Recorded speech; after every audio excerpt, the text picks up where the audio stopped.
반갑습니다. 한재웅입니다. 2020년도 1학기 기계캐드 실습 12주차 강의를 시작하겠습니다.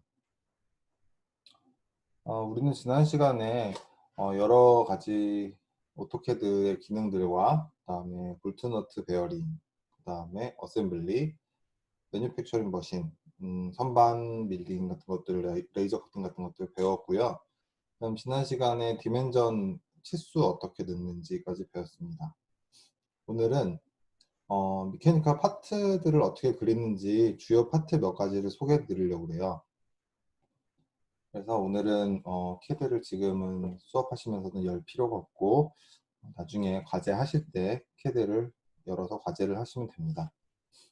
과제는 중간에 안내해 드릴 거고요. 나중에 과제란에 또 상세하게 또 올려놓겠습니다. 이번에는 키, 핀, 리벳 요 내용에 대해서 한번 이야기를 해보려고 해요. 키라는 게 뭐냐? 보통 여러분들이 키 하면 어떤 생각이 드세요? 열쇠 생각 많이 하시죠? 맞습니다. 열쇠랑 비슷한 거고요. 여기 써 있는 대로 키는 풀리, 기어, 커플링 등의 회전체를 축과 고정시키고 축과 회전체를 일체로 하여 회전력을 전달하는 결합용 기계 요소이다 라고 되어 있는데요. 여러분들 모터 같은 걸 보시면 아니면 뭐 풍차 같은 거를 보신다고 하면 가운데에 돌아가는 축이 있잖아요. 그 축이 있는데 뭐 바람개비가 있든지 뭐 모터에 연결되어 있는 기어가 있든지 그런 것들을 이제 같이 돌아갈 수 있게 만들어 주는 거예요. 그것들이 그냥 이렇게 원통으로 원통 구멍 가공을 해놓고 또 축이 있으니까 원통으로 해놓으면 미끄러짐이 발생하겠죠, 둘 사이에. 베어링의 역할과는 반대로 이거는 서로 미끄러지지 않게 하기 위해서 열쇠같이 파놓은 겁니다. 물론 다른 방법도 있지만 가장 기본적으로 키라는 것들이 사용이 되고 있고요. 키의 종류는 그 가공 방법이나 모양에 따라서 나뉘게 되는데요. 뭐 묻힘키, 안장키, 평키, 반달키, 접선키, 스플라인, 세레이션 이렇게 여러 가지가 있습니다. 그럼 우리가 이거에 대해서 한번 알아보도록 하겠습니다. 가장 많이 보이는, 다 비슷하게 보이실 수도 있는데 가장 많이 우리가 볼 수 있는 그리고 좀 특이한 것들이 여기 있습니다. 자, 아까 말씀드렸듯이 여기 노란색을 축이라고 하고 초록색을 이제 바깥에 설치가 되는 기어나 아니면 바람개비나 이런 것들의 중심 부분이라고 생각해 봅시다.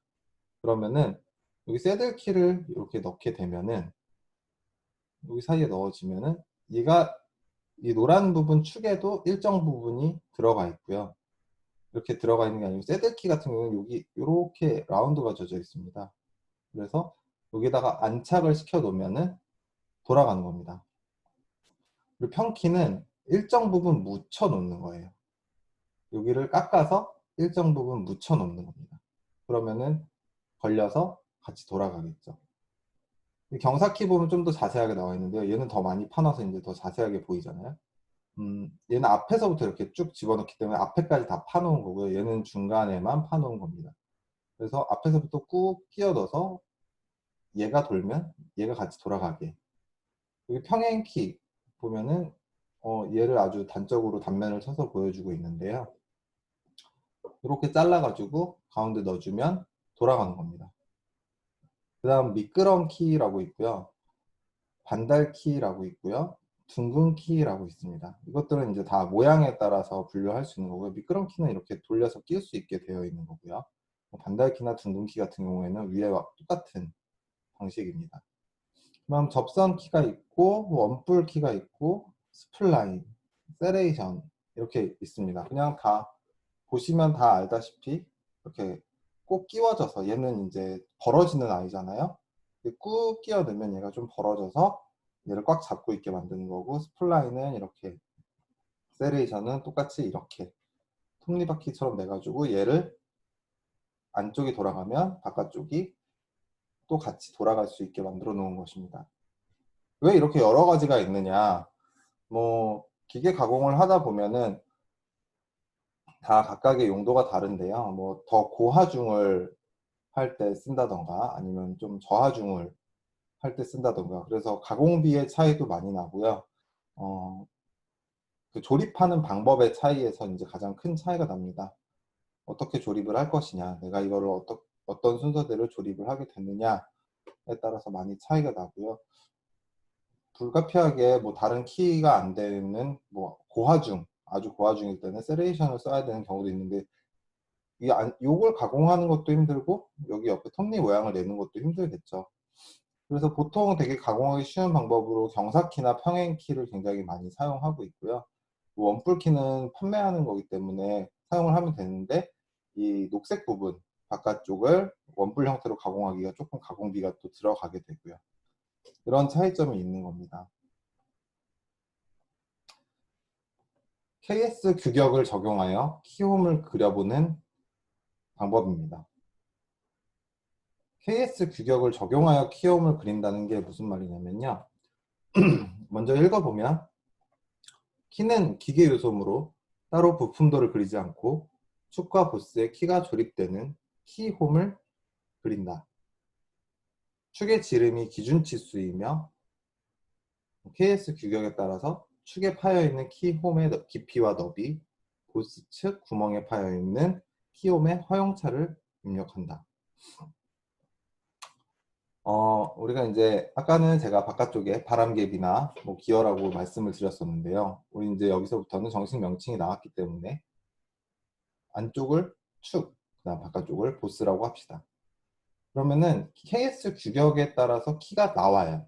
사실 키를 가공을 해서 끼울 수도 있지만 키 같은 경우에는 안에 집어넣는 물건이잖아요. 지금 여기를 보면 한쪽으로 안쪽에 집어넣는 물건인데 얘가 조금 치수가 어긋나게 되면 어떻게 되겠어요? 축과 보스가 까딱까딱 움직이겠죠. 그래서 가공할 때마다 조금씩 오차가 달라질 수 있기 때문에 보통 키가 나옵니다. 키가 나오는 거를 잘라서 이제 길이만 잘라서 쓰게 되는데요. 이 나온 키를 사용하거나 아니면 제작을 하게 되더라도 이 까딱까딱거리거나 이렇게 허용 공차가 있기 때문에 이제 그런 여러 가지를 방지하기 위해서 우리가 KS 규격을 통해서 이제 키를 장착을 하게 됩니다. 그럼 이거를 이제 B1, B2, R2, 뭐 T1, T2 이렇게 보지 마시고요. 우리가 한번 어떻게 되나 표를 한번 볼게요. 자, 키의 호칭 치수 B, H 4 곱하기 4, 5 곱하기 5, 6 곱하기 6, 8 곱하기 7 정사각형의 단면을 가지는 키가 있고 뭐 정사각형이 아닌 직사각형의 단면을 가지는 키가 있잖아요. 그러면은 4 곱하기 4를 그냥 예로 한번 들어볼까요? 어디가 4 곱하기 4일까요? 방금 말씀드렸듯이 B와 H가 4 곱하기 4입니다. 그럼 B가 어디고 H가 어디일까요? B는 폭을 얘기합니다. B1, B2가 나와 있죠. 그 다음 H는 이쪽을 얘기합니다. 높이를 얘기합니다. 그러면 얘가 4mm, 얘가 4mm인 막대기를 넣어주는 것이죠. 그때 B1의 허용차가 있고 B2의 허용차가 있습니다. 우리가 H9, B9, 뭐 N9, JS9 이거는 이제 공차를 얘기하는데 우리가 공차를 아직 이야기를 안 했고 배우지 않았기 때문에 그에 따른 수치를 한번 이야기를 해볼게요. 그럼 B1의 허용차는 0에서 0.03입니다. 그럼 4부터 4.03까지를 허용한다는 거예요. 이해가 되셨나요? 활동형일 경우에는 4에서 4.03, 보통형일 경우에는 4에서 0.03mm 작게 허용을 한다는 겁니다. 그럼 우리가 보통형으로 한번 이야기를 해볼게요. B1이 4보다 작거나 0.03만큼 작거나 정확하게 4까지 와야 된다. 이거보다 커지면 안 된다라는 이야기를 하는 것이거든요. 그럼 B1이 여기 폭입니다. 이게 조금 작거나 아니면 4에 딱 맞아야 돼요. 이 폭이. 근데 너무 커지게 되면 4.1 이렇게 되면 안에서 흔들릴 수 있다는 이야기를 하는 겁니다. B2를 한번 볼까요? 0.02로 플러스 마이너스 얘보다는 좀 타이트하죠. 0.01호니까 얘의 반 정도 되는 허용 치수를 가지는데 플러스 마이너스를 가집니다. 그럼 또 기준 치수 4에 맞춘 플러스 마이너스를 가지게 되는데요. 얘는 마이너스이면 사실 좀 작겠죠. 또 얘도 좀 작겠죠. 그렇지만 얘가 작기 때문에 아주 작게 타이트하게 잡아주고 있기 때문에 얘는 조금 헐거워도 상관없고요. 그 다음에 이쪽을 좀 타이트하게 잡아줬다면 이쪽을 마이너스가 아니고 플러스를 해서 위를 또 꽉 껴주면 또 상관이 없겠죠. 그런 식으로 이렇게 보는 겁니다. 그래서 이런 표를 좀 여러분들이 자세히 보시고 여기서 치수들을 하나씩 하나씩 따져가면서 어떤 치수를 써야 되느냐, 또 KS 규격에는 어떻게 나와 있느냐. 여기 KSB 1311이라고 나와 있는 거는 KS 규격에 이렇게 인터넷에 검색만 하셔도 바로 나오거든요. 1311번 KS 규격에 나와 있는 치수대로 우리가 가공을 해야겠구나. 보통 키를 사다 쓴다고 했잖아요. 키를 사다 쓰지만 얘는 축과 보스는 사다 쓸 수가 없기 때문에 그렇게 되는 것이고요. 축에도 키홈이 이미 가공이 되어 있는 것들은 모터나 여러 가지가 있습니다. 그렇지만 그렇지 않을 경우에는 우리가 따로 제작하는 경우에는 키홈을 만들어야 하기 때문에 KS 규격에 맞게 만드셔야 되고요. 위쪽에 보스 부분은 거의 대부분 가공을 해야 합니다. 그러면은 우리가 B2를 어떻게 가공을 할 것이냐, 여기 B2의 허용차를 보고 조금 타이트하게 혹은 조금 널널하게 여유 있게 가공을 하게 되면 어떻게 될 것이냐라는 것을 여러분들이 생각을 해보셔야 됩니다. 그리고 보통 여기 보통형이라고 나와 있잖아요. 보통형 키움에서 요 안에서만 제작을 한다면 거의 문제가 안 생깁니다. 키가 정밀하게 나오지만 키에도 오차가 살짝 있기 때문에 이 안에는 그치만 다 들어가기 때문에 뭐 많이 흔들린다거나 축이 딸깍딸깍 소리가 난다거나 이런 일이 거의 발생하지 않고 있습니다. 그래서 여러분들이 이런 거를 알고 가공을 하셔야 된다라는 말씀을 드리겠습니다. 그래서 이 키를 어떻게 그리느냐, 키를 그릴 때, 도면에다 그릴 때 혹은 제작을 하기 위해서 도면을 작성할 때 중요한 내용들이 있습니다. 뭐 순서는 아니고요. 요것들을 전부 다 맞춰줘야 된다라는 이야기인데요. 첫 번째로 키는 축의 치수를 기준으로 데이터를 적용하여 그린다. 아까 여기 보면은 기준 치수라고 되어 있잖아요. 축의 치수입니다. 축의 치수에서 어떤 것을 축의 치수에서 이 축이 뭐 몇 파이다 라는 축의 치수에서 여기에 기준 치수를 적용해 가지고 어느 정도 크기를 해야 되느냐라고 이제 그 적용하는 표가 있기 때문에 그거를 적용해서 그리시면 되고요. 축의 치수가 두 칸에 겹칠 경우 작은 쪽을 적용하여 그린다. 왜냐면은 키를 무조건 크게 한다고 좋은 것도 아니고요. 키를 크게 하면은 지름에서 넘쳐나는 부분이 많이 생기기 때문에 일단 작게 걸리기만 하면 되거든요. 그래서 걸리는 쪽을 사용하는 거니까 작은 쪽을 선택하는 거고요. 키의 치수는 너비의 허용 공차 대신에 IT 공차로 기입한다. 아까 보시게 되면 여기 이제 허용차가 숫자로 나와 있잖아요. 그거 말고 여기 H9, D9 같은 숫자로 가공하는 쪽을 기입해 주시면 됩니다. 축의 키홈은 정면도를 부분 단면도로 투상하여 해칭하며 평면도는 국부 투상도로 투상하고 중심선이나 치수 보조선을 연결한다. 여러분들이 삼각법에 따라서 그리시는데요. 키가 들어갈 부분에 대해서는 그 부분을 좀 더 확대하거나 그 부분을 따로 좀 자세하게 그려주시는 게 맞습니다. 그 굉장히 작은 부품들이 키기 때문에 4mm, 4mm면 굉장히 작잖아요. 그런 것들이 키기 때문에 주로 미스하는 경우가 많이 생기기 때문에 거기에 일부러 부분 단면도나 국부 투상도를 더 덧붙여가지고 그 안쪽을 볼 수 있게, 그래서 그 부분을 좀 더 자세하게 또 허용 공차도 넣어야 되고 하니까 따로 그려줍니다. 그려줘야 하고요.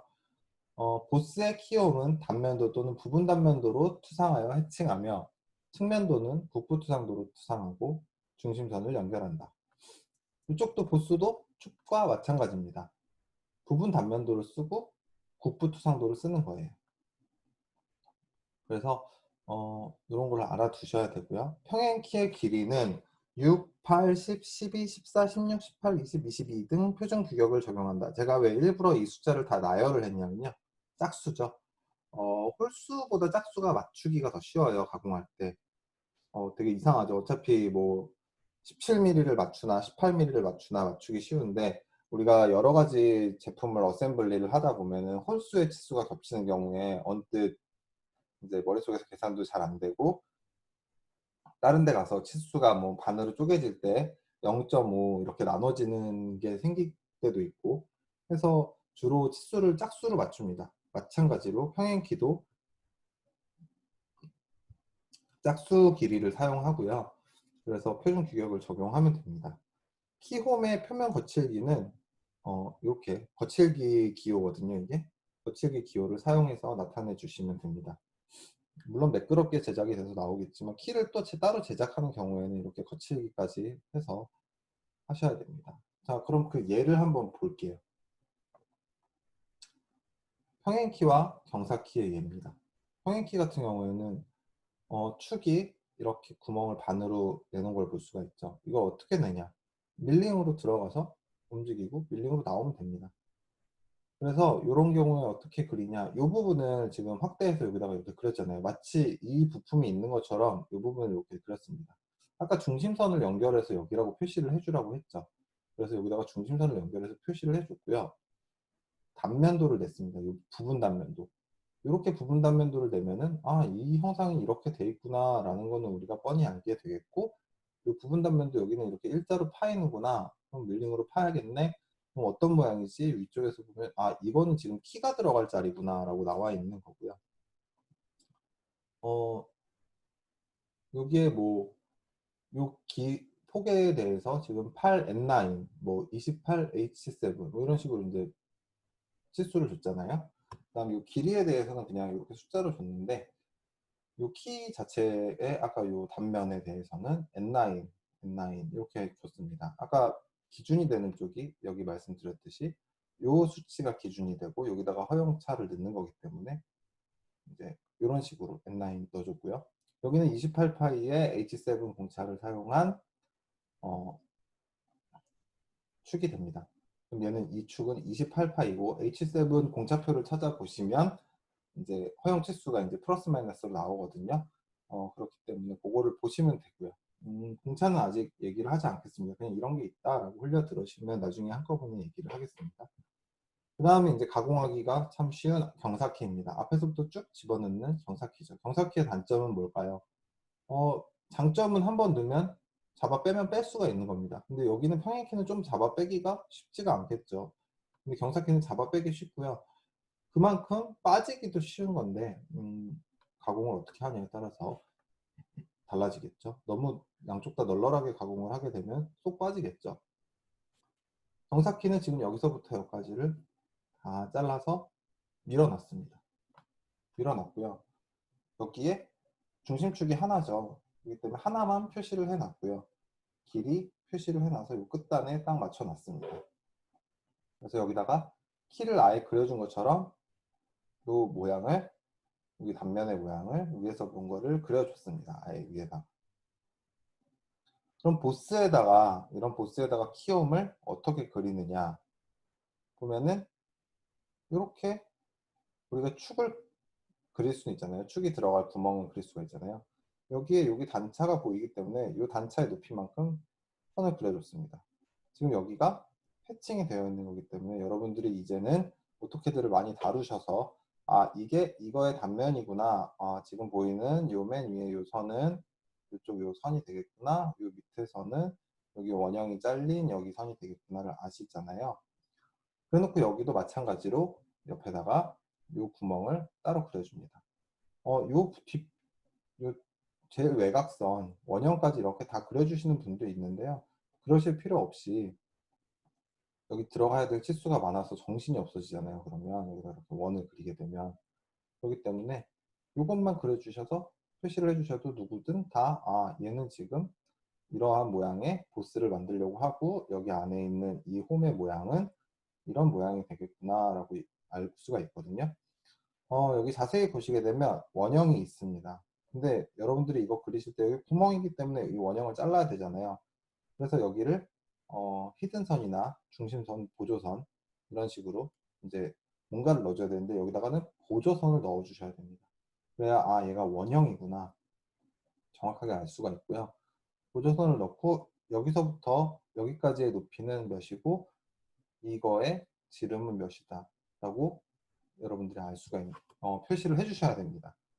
그리고 여기 거치대기가 지금 표시가 드디어 됐죠. 여기도 다 되어 있는데요. 이쪽에도 거칠기를 표시를 해 주셔야 됩니다. 막 가공을 하게 되면 거칠기가 없는 가공은 정말 이렇게 러프하게 가공을 할 수가 있거든요. 그러면은 사실 너무 거칠어서 안 들어가는 경우도 생겨요. 이걸 쓱 밀어 넣어야 되는데 그래서 표면을 어느 정도 매끈하게 가공을 꼭 해 주셔야 됩니다. 기계 가공을 한다고 우리가 지금 여기 그림에 보이는 것처럼 굉장히 깔끔하게 나오지를 않고요. 겉에를 좀 다듬어 줘야 됩니다. 그 회전하는 제품에 넣는 거 이런 것들은 이제 깎아내는 거기 때문에 거칠게 깎일 수가 있어요. 이동 속도에 따라서 툴의 이동 속도에 따라서 굉장히 거칠게 거의 나사처럼 깎일 수도 있고요. 아니면 정말 매끈매끈해서 만져도 이제 부들부들할 정도로 수도 있는데 그런 거칠기를 지정을 해 주셔야 됩니다. 여기도 마찬가지로 요 축의 키의 폭에 대해서는 JS9이라는 8mm JS9이라는 그걸 썼고요. 이제 핀에 대해서 한번 알아보겠습니다. 핀이란 무엇이냐? 키는 축과 회전체의 보스를 어떻게 가공하느냐에 따라서 묻힘키, 안장키, 평키로 구분하며 모양과 설치 방법에 따라 반달키, 접선키, 스플라인, 페레이션 등으로 나뉘게 됩니다. 그래서 평행핀, 이게 평행핀입니다. 그 다음에 끝은 둥근 핀을 나타내고요. 여기는 분할 테이퍼 핀, 여기가 나눠져 있어서 분할 테이퍼 핀이고요. 여기는 분할 핀입니다. 그래가지고 핀은 이제 꼽는 거예요. 여기 자료가 좀 부족하게 들어있는데 핀은 이제 요걸 보시면 제일 이제 잘 아시잖아요. 핀은 꼽아서 완전히 꼽아서 걔가 돌아가지 않게 만드는 거예요. 키는 홈을 내고 거기 축에다가 축과 평행하게 꽂았잖아요. 근데 얘는 수직으로 꼽아가지고 얘가 움직이지 않게 만들면 됩니다. 그래서 그런 식으로 아시면 되고요.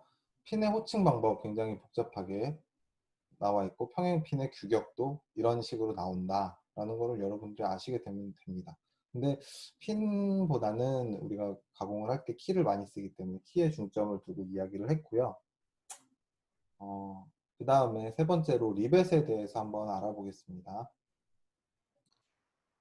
리벳은 뭐냐 하면은 여러분들이 뭐 기계 제품 보실 때 뭐 컴퓨터 케이스라던가 이런 하드 같은데 잠깐 보시면은 꼭 나사같이 생겼는데 절대 풀리지 않게 생긴 어떤 공구도 들어가지 않게 생긴 것들이 있어요. 그게 뭐냐면 리벳인데 리벳 같은 경우에는 이렇게 위가 막혀 있고요. 아래쪽도 막혀 있습니다. 그래서 한번 고정을 시키면 절대 풀어지지 않게 만들어 놓은 것들이에요.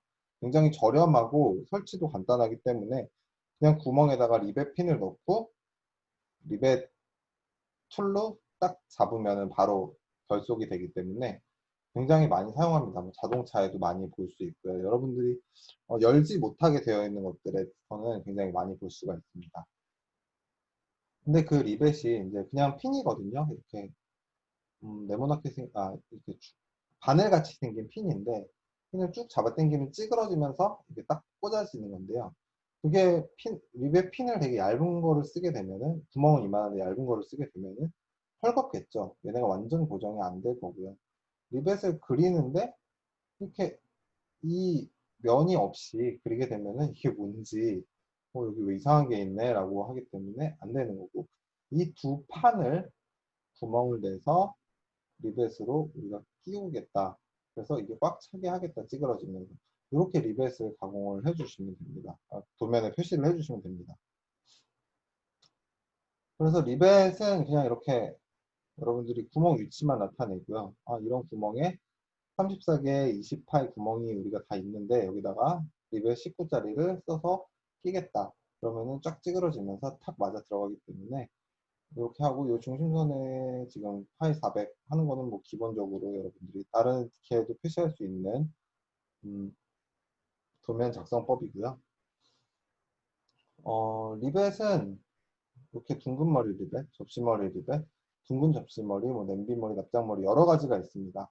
여러 가지가 있는데 아까 방금 말씀드렸듯이 요 D 두께 갖다가 이야기를 하는 거고요. 28 구멍을 냈는데 19mm 리벳을 사용해서 했잖아요. 그래가지고 이런 리벳 D로 이야기를 하고 이제 길이는 잘 쓰시면 됩니다. 그거에 맞는. 근데 잡아 당겨지기 때문에 이게 나머지 부분이 끊어져요. 이게 설명드리기가 좀 힘든데 리벳 한번 찾아보시면 금방 보실 수 있을 거예요. 바늘같이 생긴 긴 거를 위에가 있는 거를 위에가 이제 뭐 둥근 머리로 되어 있는 거를 넣고 접시머리로 되어 있는 걸 넣어가지고 쭉 잡아당기면 밑에는 찌그러지면서 딱 물리는 겁니다. 기계에 좀 관심이 많으신 분들은 여기저기서 한번 보셨을 거예요. 그래놓고 위에를 나머지 부분을 딱 끊어버리기 때문에 이게 사실 홈이 조금 나거나 조금 찌꺼기가 튀어나와 있을 수가 있습니다.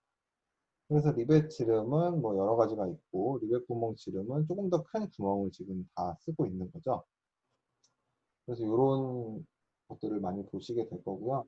사실 뭐 기계 부품에서도 많이 쓰고 특히나 뭐 건축 같은 경우에서 굉장히 많이 씁니다. 건축 같은 경우에서는 한번 조립하면은 풀 일이 없는 것들이 굉장히 많기 때문에 영구적으로 고정되어 있어야 하는 부분들에 대해서 그렇게 많이 적용을 해서 사용을 하고 있고요.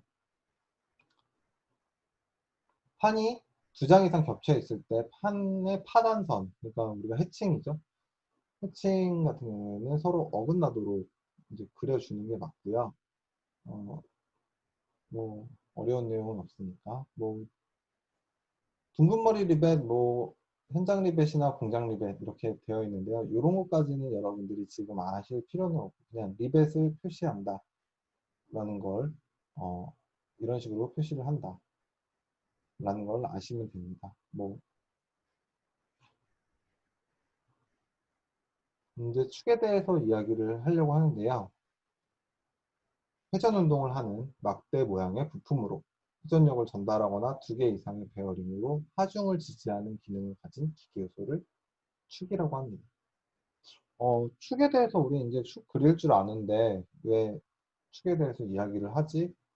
축도 종류가 여러 가지고 여러분들이 축에 대해서 한 번쯤 다시 짚어보셔야 할 부분들이 있어서 하게 되고요. 단면의 모양에 따른 분류. 원형축과 각축이 있습니다. 근데 우리가 이제 각축에 대해서는 기계 요소에서는 잘 사용하지 않고 있잖아요.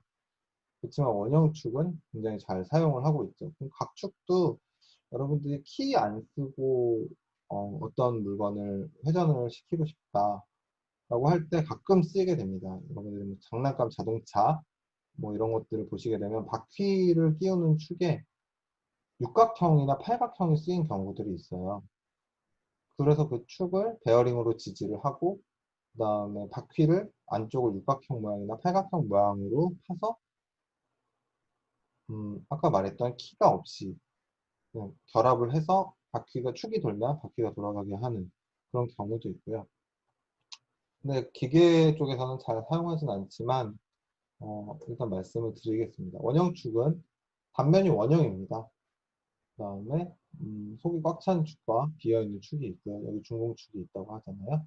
그 다음에 각축은 특수 목적에 사용하는 것으로 사각형과 육각형 등 축이 있습니다. 회전 여부에 따라서는 회전하는 축, 그 다음에 정지하는 축, 이렇게 여러 가지가 있습니다.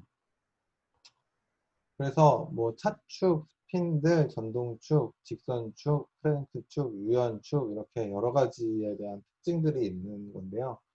뭐 차축이라고 하면은 주로 휘어지는 하중을 받는 쪽이 차축입니다. 그 다음에 스핀들은 주로 비틀리는 거, 이게 축이 비틀어지는.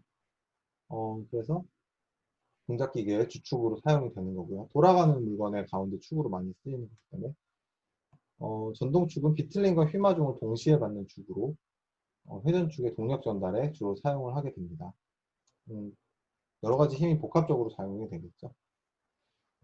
직선축, 크랭크축, 유형축이 있는데 뭐 크랭크축은 여러분들이 크랭크가 뭔지를 이제 아시면 자동차 이제 엔진